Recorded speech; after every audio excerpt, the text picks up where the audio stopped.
piano channel, right? But yeah, I'm like so sick. I don't feel like 8Ball, am I on my piano channel?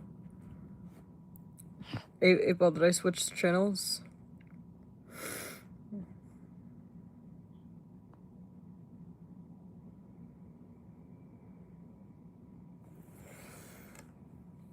Eight Ball, hurry up! Yes or no? Am I on the right channel? 8Ball, I'm gonna like fucking replace you. We're gonna get more mods.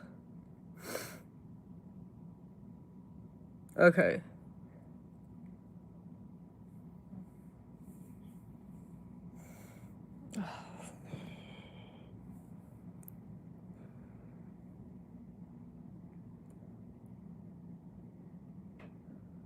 Okay, I need to switch sides.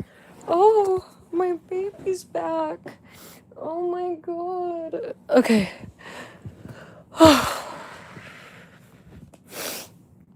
my god. Yeah, welcome. You guys are gonna be answering questions that are appropriate. I'm feeling like really like sick now. Like I'm really like I can barely breathe out of my nose. My face is getting super inflamed. My fever is getting worse. It's interesting how that happens. Like literally fucking out of nowhere. There we go. Oh, this I feel a little bit better. It's crazy to me that there's people. Okay, let's watch.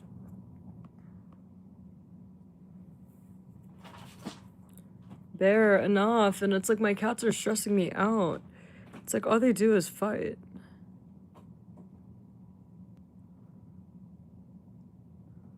Okay, I want to watch.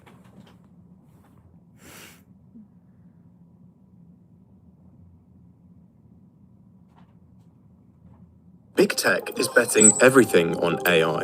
In 2023, when ChatGPT began attracting hundreds of millions of users, every major tech company was forced to explain how their business would adapt in the age of AI. Oh And shit, in let just me put the 3 years filter on. alone, in total, they have spent nearly $1 trillion. And then there was Apple. While every other company rushed to launch a chatbot, Apple waited more than a year before finally making its move.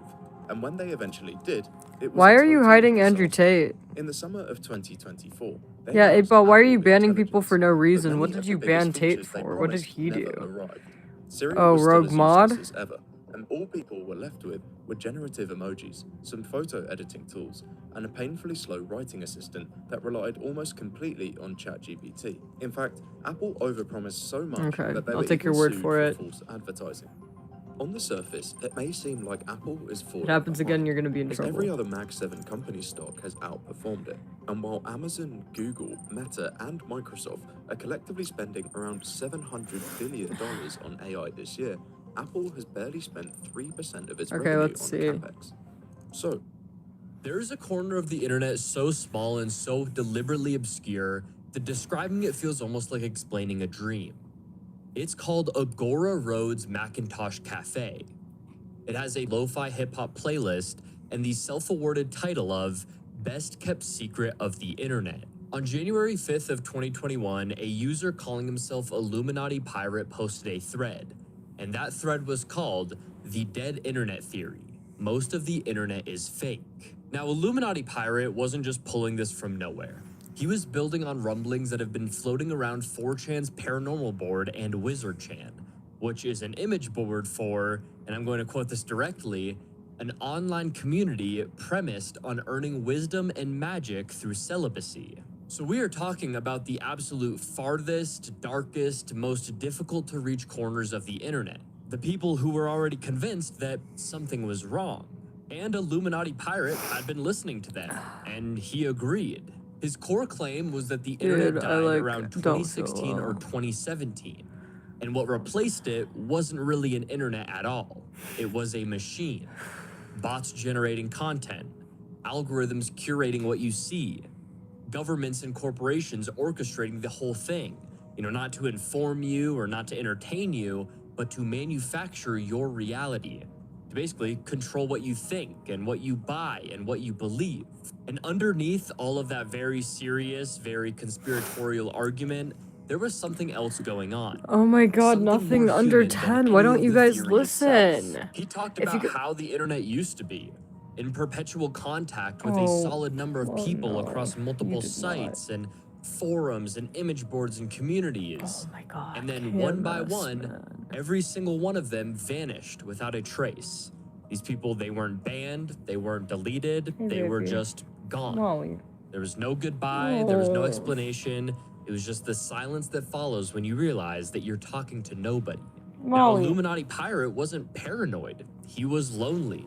He missed the old internet. He missed all of the people and the community. And that right there is very It's okay, important it's okay. because it means that the dead internet theory was never purely a conspiracy theory. A man who felt like something had died and was trying to explain why. So the post sat there Yeah, on that's more Agora like it. Road's Appreciate Macintosh that, Cafe, French. And then it didn't. But yeah, Because in late of Molly's sick August too. Molly just threw 2021 up on my bed. Yeah, so my cat just threw up on my bed. She did.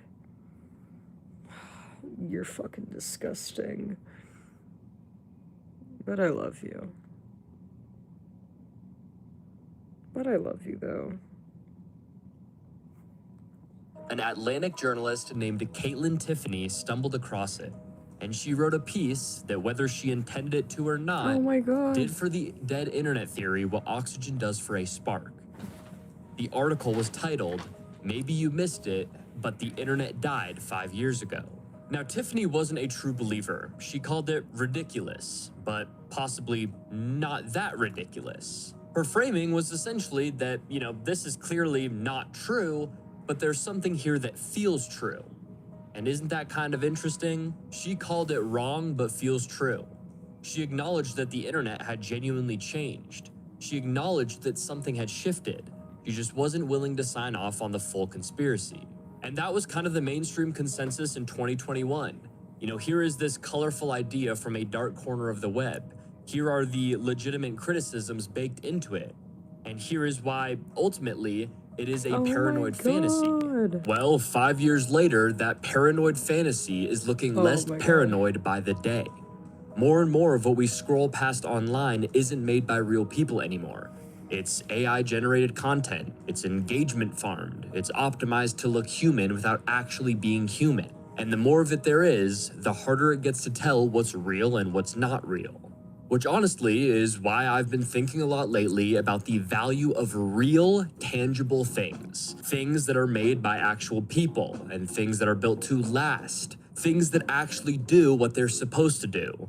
Unlike, say, the belt that most guys are probably wearing right now. Do you guys know what ruins a great outfit fast? Well, I'll tell you. An old, beat-up belt that doesn't fit right. Most guys are still wearing belts with stretched out holes that either pinch your once you experience without what you wear. This is why I was so excited to work with Anson Belt and Buckle. I personally have never had a Oh strong my belt god. Okay, game. next. My mind is a storm. This is a I don't video think about everything wrong Most with people would Musk. want to be me. They may think they would want to be me, but they don't. They don't know. Is your storm a happy storm? No. I've grown tired of hearing the name Elon Musk and not really understanding what's going on. Who is this guy? Where is he from? How has he built a huge business empire to become one of the richest people in the world? And what can we learn about his purchase of Twitter? So I've been going on a deep dive, finding everything I can about this guy, his upbringing, businesses he started, talking to people who have worked with him, who have worked for him. Many of these people want to remain anonymous for reasons you will soon understand. I've talked to people who love him, people who hate him, people who used to love him and now hate him. If I were an employee at Twitter right now, I'd probably just do your job. Don't let them know your name. So after a few months of reporting on this, I feel like I finally have a handle on who this guy is. I understand how he built his empire, how he treats the people around him, and the real reason I believe Oh my he bought God, Twitter. where's Elon the- Musk put in an offer, an unsolicited bid to buy the social media platform. $44 billion. So let me show you the rise and rule of Elon Musk. You're a super villain. That's what a super villain does. He's addicted to drama. He's addicted to risk. And whenever things seem to be going smoothly, he almost has a compulsion to stir things up.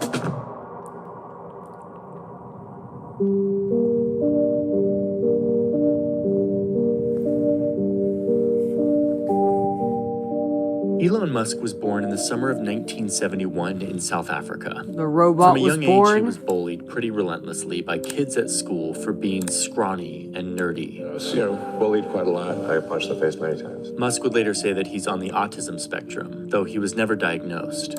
It got really bad for young Elon. Like, one time, When he got beaten up at school once and so bloodied he had to go to the hospital, the scars were actually worse when he came home, and his father made him stand in front of him and berated him for more than an hour, calling him stupid, saying it was his fault. stories like this make me sick to my stomach, and you realize that the trauma and scars from this kind of abuse, both physical and emotional, they don't go away easily. Speaking of his dad, there's a lot of rumors that Elon came from a rich dad who owned emerald mines in South Africa, and that he was set up to be successful because of family wealth. This isn't factually accurate. Elon's dad did import emeralds, but there wasn't a lot of money in this family. He never owned a emerald mine. This is total bullshit. If you want more detail on that, you can go check out our sources where we put the fact check for every one of the assertions in this video. Anyway, what Elon did have at a young age was a skill for computers and programming. I taught myself how to program computers, mostly because I wanted to program games. At the age of 12, he invented a video game Mom, do you remember when I was 12 and I created my own video game? that he sold to a magazine for $500. It was his first business move in tech. His first interest in space. Around 12 or 13, I had kind of an existential crisis, trying to figure out the meaning of life. From an early age, Musk found meaning in the idea of the potential of humanity, what humans can do as a collective, how we as a species have somehow been able to work together to explore the meaning of the universe. My motivation was that if we can expand the scope and scale of consciousness, maybe we can find out the meaning of life. I mean, you hear this and it kind of sounds overly grand, kind of delusional, overly idealistic. But honestly, this Dude, is this what is so motivates boring. me. I don't give a fuck. Man, fuck him in his emerald mind. Or wait, let's watch this. Why Elon Musk is a fraud. Tesla has broken records in This'll the be race to better. dominate the electric car market. The charming CEO, Elon Musk, became the richest man in the world, with his jewel-in-the-crown Tesla revolutionizing the car industry. And after growing by 800% in just a year in 2021, Tesla has now plummeted straight back down again. And Elon Musk, who once stood so tall, has started to lose the support of the public and a large part of his fortune, with the quality of Tesla going down the plug hole, with recent reports that Tesla's new cars can spontaneously combust. And in addition to this, competitors are now finally beginning to catch up and even overtake Tesla in key areas. And so with their lead dwindling, questions are being asked about Tesla's role in the future of electric cars. For how much longer are they going to overtake the competition? And where will Tesla be in the next decade? You see, if we go back 20 years ago, Elon Musk was never there from the very beginning. Instead, Tesla was initially created by two men, Martin Eberhard and Mark Tappening, who both saw an opportunity. You see, back in 2003, electric cars were more of a fair. curiosity than a product, and there were two reasons for this: the batteries and the reputation. The first problem was practical. The current battery technology just wasn't up to scratch for an electric car with an adequate range. They needed to use much newer lithium-ion batteries, but they kept exploding when put into laptops and other electronics. Okay, And well, this make then sure fed you're into the working. second problem of reputation. That and the fact that the only electric cars that had made a dent so far were all really ugly and utilitarian. And whilst Honda's EV Plus and GM's EV1 had a certain charm, they just weren't exciting. But where Guys, some people me saw and problems, Molly, like, we are literally both sick. Literally, both of us are sick. Like, I'm running a fever. She's sick. She just threw up. It's like me and my girl are sick. So mommy and daughter are both sick. It's fucked up. Oh my god. Dude, it's like I can't breathe out of my nose. I need to find my nasal spray.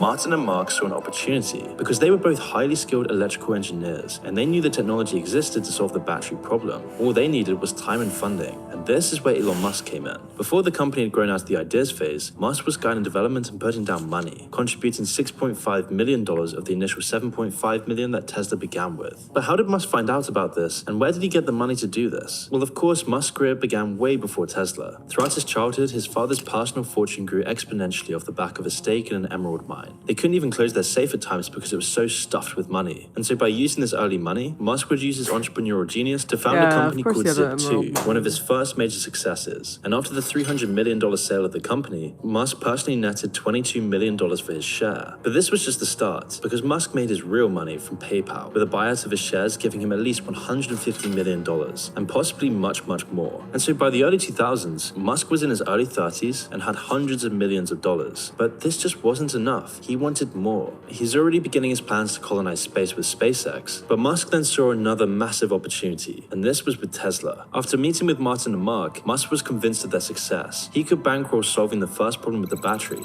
but the reputation part was a tricky problem to solve. However, the team came up with a solution. Their first car wouldn't be entry-level or even designed for mass marketing. It was going to be a sports car. And this move was both genius and necessary, because even with millions of dollars, Tesla was still miles away from having the scale to make a mass consumer car. Plus, a sports car would help shake off the geeky image that came with the territory. And understanding this is key to understanding Tesla today, because it was this emphasis on the reputation of Tesla that would become one of the biggest problems that we see today. But at the time, this was groundbreaking, and the first Tesla car was born. And so by using new techniques to develop a safe, efficient battery, Tesla was finally ready to begin production. And this is how the Tesla Roadster was born. The initial demos and launch of the Tesla Roadster were a massive hit. There was a huge buzz over the potential of the car, and everyone loved the look and the design, much of which had been contributed by Musk. But it was going to be a long road until they reached the mass market and started shipping some real numbers. It would take years before they had a solid, predictable revenue stream. So like any other tech startup, Tesla relied completely on investments to stay afloat. In 2006, Tesla raised another $13 million in venture capital. Then a few months later, they raised another $40 million from other investors. A year later, this number was now over $100 million. Musk was also contributing from his personal hoard, with over $70 million of his personal fortune going straight into Tesla. But even this was barely enough at times. It just cost so much to develop the economy of scale required to develop and release a mass market car, especially one that relied on new and relatively unproven technology. It was also during this time that Musk cemented his hold on the company, and everything wasn't smooth within the company. The founders were having big disagreements with Musk, which is why Tesla was running through a slew of different CEOs and board members, but none of them really stuck, which eventually resulted in both Martin and Mark leaving within months of each other and taking significant shares of the company with them. Other controlling parties were pruned in a classic startup power struggle. There was even a legal battle over who could be considered as a founder, among many other issues. But once the dust eventually settled, Elon Musk was left at the head of the company and was now responsible for turning their buckets of potential into reality. As for the company itself, Tesla was now starting to make a name for themselves, selling the Roadster, but they would only ever make and sell 2,500 units. Instead, it was their next project, the Model S, that was the reason so many people were betting hundreds of millions of dollars on Tesla. In 2009, the first prototype was shown to the public, and 3 years later they were on the market, all to massive acclaim. And these weren't budget cars by any means, with an entry-level price of around $50,000, but they were still accessible to normal people. And once production finally started in 2012, they were only making around 15 to 20 cars a week. But in just a few years, this had risen to over 1,000 per week. And this was all because the Model S was such a huge success. It was genius. It revolutionized the electric car market. And there was now so much demand for Tesla that the company now was starting to issue pre-orders. Tesla even innovated in other small ways, like offering home delivery, something which other companies are only now catching up with. Regardless, it was the cars that mattered, and people loved the Model S, described as giving a phenomenal driving experience when it was released in 2012. And so the buzz only continued to grow over the next few years, as Tesla showed people the future of electric cars. And by 2014, Tesla had sold over 2,500 Model S cars. Then a year later, Tesla sold 10,000 and swept the design awards after significantly improving their batteries and adding a boatload of new features. However, before the success, Tesla's early days were very tough. The company only survived on investments, with people always predicting its downfall.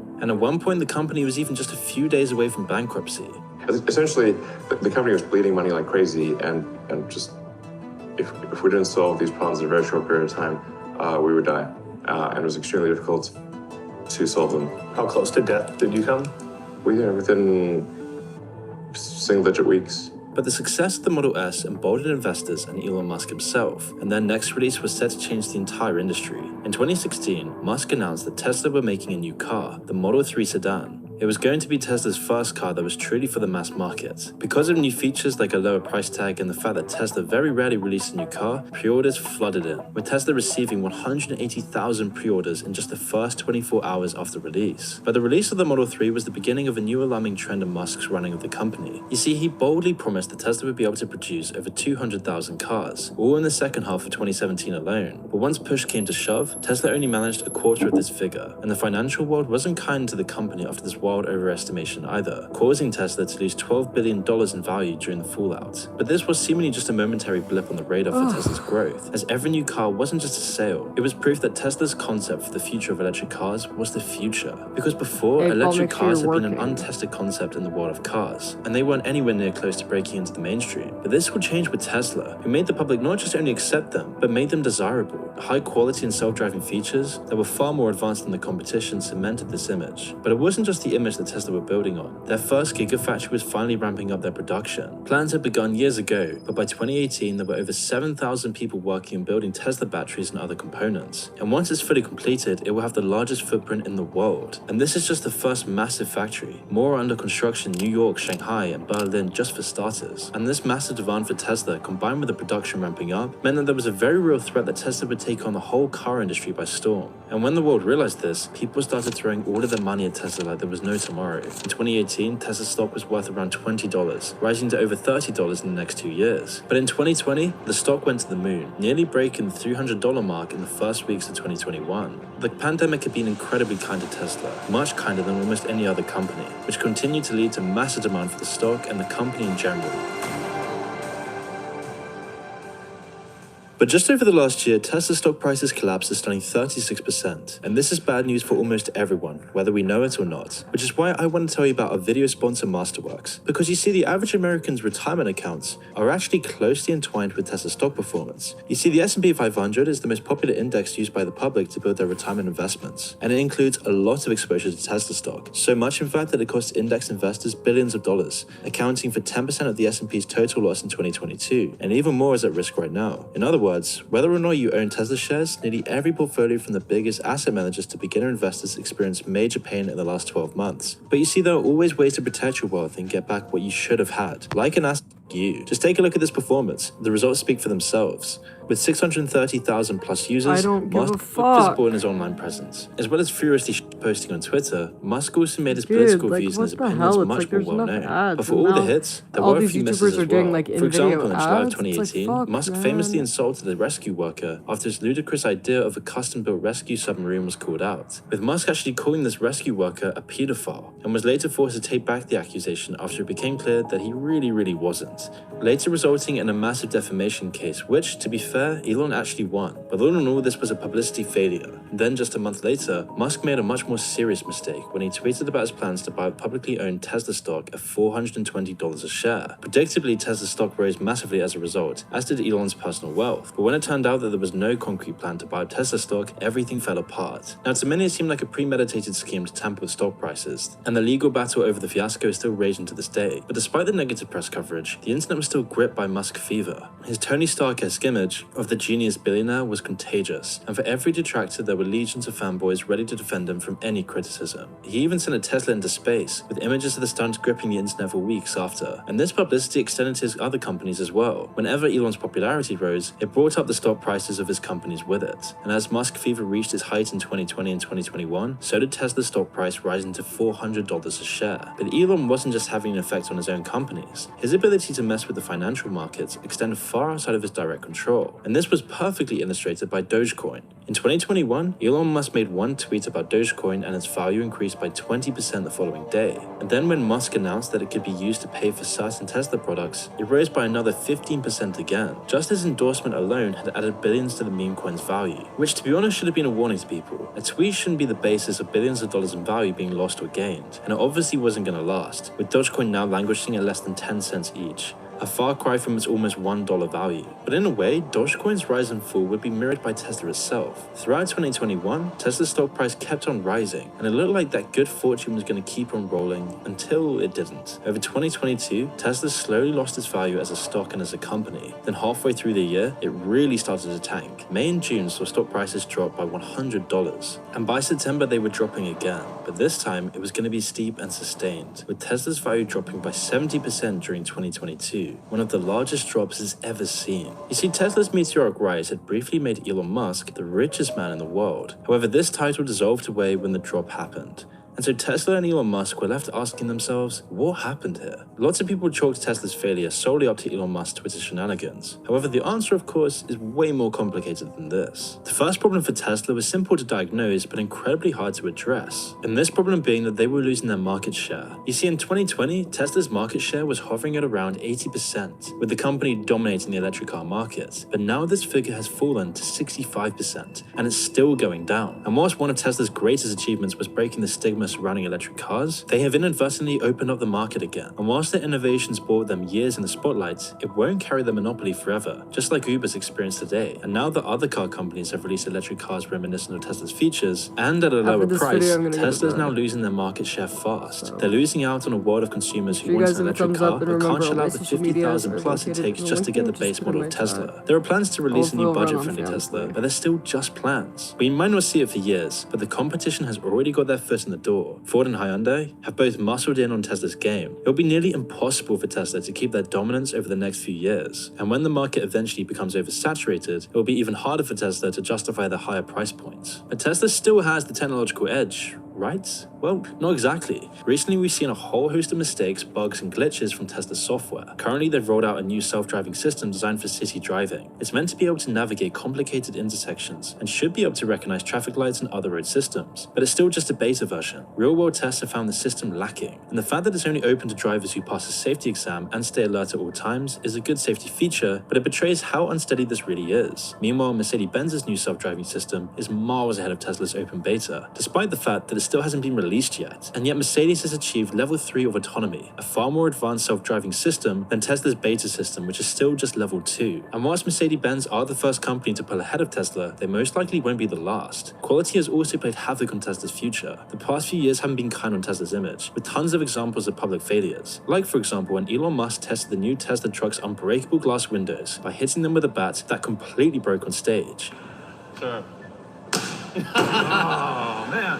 And whilst this was funny and wasn't too damaging for Tesla, some of the other incidents haven't been very lighthearted. I mean, just recently, a Tesla spontaneously caught fire whilst driving on the freeway. It took firefighters 22,000 liters of water before the fire even went out, all due to how flammable the battery was once it got going. And this wasn't the first time. In September of 2022, another Tesla fire took around 90,000 liters to put out. Now, I'm not saying that your average Tesla is catching on fire, but it has been happening much more often. And a strange coincidence is that the quality of Tesla's cars are dropping after plunging stock prices forced Tesla to lower prices by 10 to 13%. In 2021, Elon Musk had to apologize for quality concerns, saying that the criticisms were accurate. And since then, not much has changed, with a viral video in November of 2022 showing parts of the car coming off when pulled on or wobbling when touched. And just when you thought it couldn't get any worse, Tesla is infamous for treating its workers like garbage. I mean, just a few months ago, a whistleblower who worked at one of Tesla's gigafactories came out with allegations of workplace harassment, constant health and safety hazards, and even wage theft. One worker claimed that his boss forged certificates for their workers, depriving them of essential training to save time and money. Another said that employees were forced to work on the roof at night without any proper lighting and without any safety masks, despite working next to industrial chimneys. Tesla's also been in hot water for allegedly telling their employees not to discuss their pay with each other, which is also against labor laws. And every news story is another hit to Tesla's spotty reputation. But even with all of the accusations and evidence piling up, Tesla's reputation has suffered the most from Elon Musk's embarrassing botched takeover of Twitter. And recently, Elon's reputation as an innovator and a genius businessman has been under fire for his poor handling of Twitter. Now, it hasn't by any means been a complete failure, of course, and you have to respect how Elon Musk turned around Twitter's policy on free speech. In addition to his releasing of the Twitter files exposing how much they've been colluding with governments on censorship and promotion,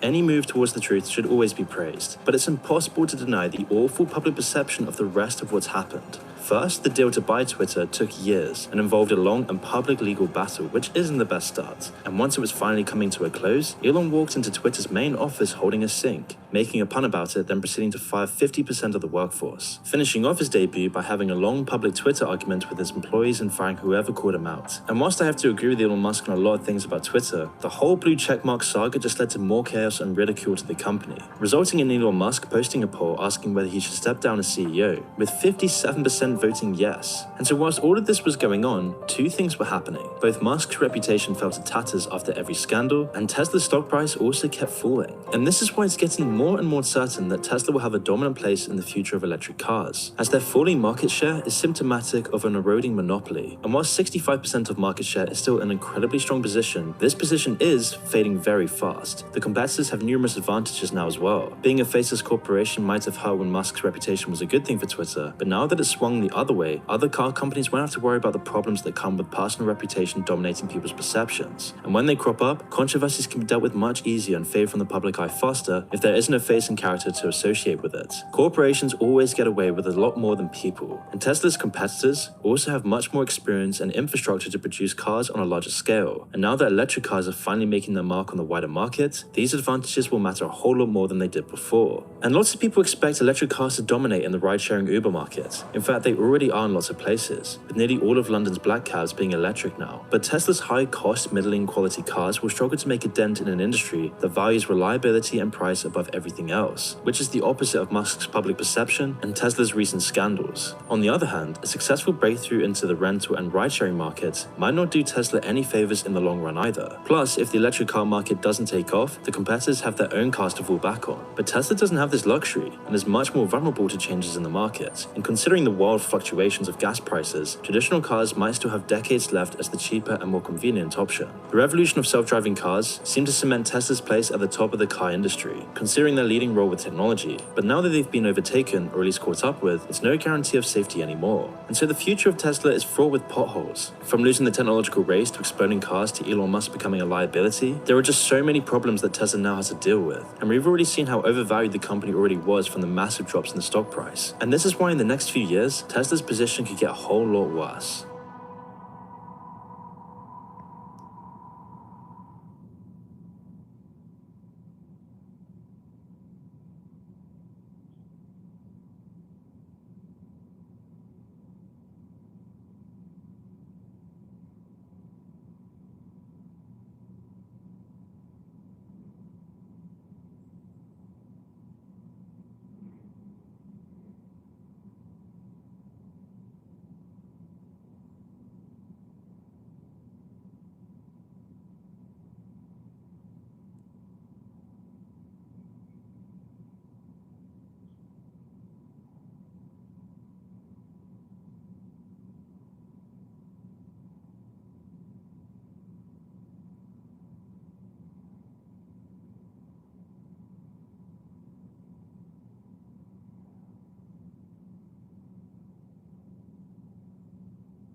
Alright, you guys, I'll see you guys